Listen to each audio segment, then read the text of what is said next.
Hello पर बच्चों, बात करते हैं आज ऐसे पद्यांश की जो अधिकांश एग्जाम में पूछा जाता है। वेरी इंपॉर्टेंट पद्यांश है, ऐसा ही पद्यांश मैंने लिया है। देखेंगे बड़े ही सरल शब्दों में, जिसमें कि मैं इसका व्याख्या और से संबंधित जो प्रश्न बताए हैं वो भी बड़े सरल ही शब्दों में बताने जा रही हूँ। आप बड़े ध्यान से देखें। देखिए पहले हम व्याख्या की बात कर लेते हैं। मानुष हो तो बही रस खानी, बसो ब्रज गोकल गाँव के ग्वारन। जो पशु हो तो कहाँ बस मेरो, चरो नित नंद की धेनु मझारन। पाहन हो तो बही गिर को धरो कर, छत्र पुरंदर धारन। जो खग है तो बसेरो करो, मिली कलंदी कूल कदम की डारन। कि इस पद्यांश में कवि ने बताया है श्री कृष्ण के बारे में, अपने भाव को व्यक्त किया है। अब हम इसे बात कर लें कि इसका संदर्भ क्या है। संदर्भ ही मैं इसका बताऊंगी, पहले मैं व्याख्या की बात कर लेती हूँ। क्या बताया है? देखिए ये रसखान जी ने लिखा है, जिसमें रसखान जी का ये शब्या में रसखान जी एक मुसलमान होते हुए भी उन्होंने श्री कृष्ण की भक्ति की है और प्रार्थना भी की है और उनसे वंदना भी कर रहे हैं। वो अपने जन्म के बारे में बता रहे हैं कि मेरा जन्म किस रूप में होना चाहिए। यदि मनुष्य हो तो मेरा जन्म कहाँ होना चाहिए, और मुझे पशु बनाया जाए तो किसके बीच में बनाया जाए, और यदि मेरे लिए पत्थर बनाया जाए तो कौन सा पत्थर बनाया जाए, और मुझे पक्षी के रूप में जन्म मिले तो वह पक्षी बनूं मैं, तो मेरा निवास स्थान कहाँ होना चाहिए। देखेंगे मानुष हो तो बही रस खानी, बसो ब्रज गोकुल गांव की ग्वारन। कि रसखान जी कह रहे हैं कि हे ईश्वर, है अपने इष्टदेव श्री कृष्ण से कि मेरा जन्म यदि मनुष्य के रूप में हो तो मेरा जन्म ब्रज और गोकुल के जो ग्वाल वाल हैं उनके बीच में मेरा जन्म होना चाहिए।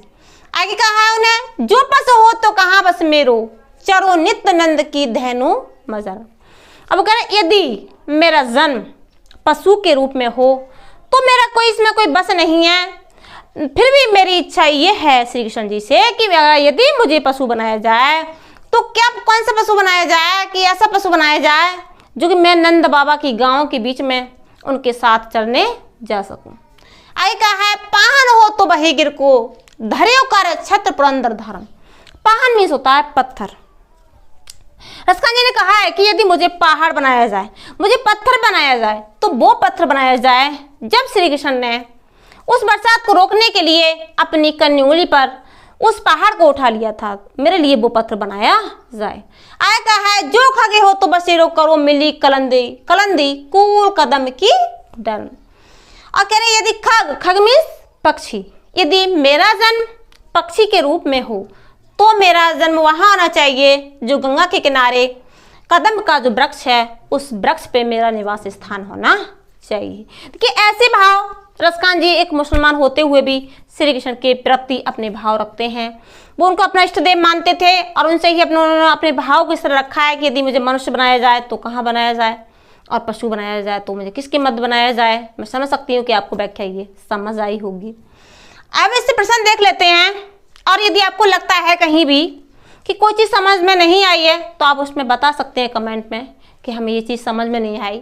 और जिस टॉपिक पे आप वीडियो चाहते हैं कि कोई सा पद्यांश है या कोई सा गद्यांश है 9 से लेकर इंटर तक की हिंदी में, तो आप मुझे बता सकते हैं कि हमें इस टॉपिक पर या इस गद्यांश पर, इस पद्यांश पर, या व्याकरण में कोई भी XYZ कोई भी टॉपिक है, चाहे वो संधि से है, चाहे समास से है, चाहे अलंकार से है, चाहे पर्यायवाची से है, और टोटल मैं व्याकरण आपके लिए जो पढ़ाऊंगी उस पर बताऊंगी मैं तो टोटल ट्रिक से बताती हूँ। जहाँ ट्रिक फॉलो होती है तुरंत उसे ट्रिक से फॉलो करती हूँ।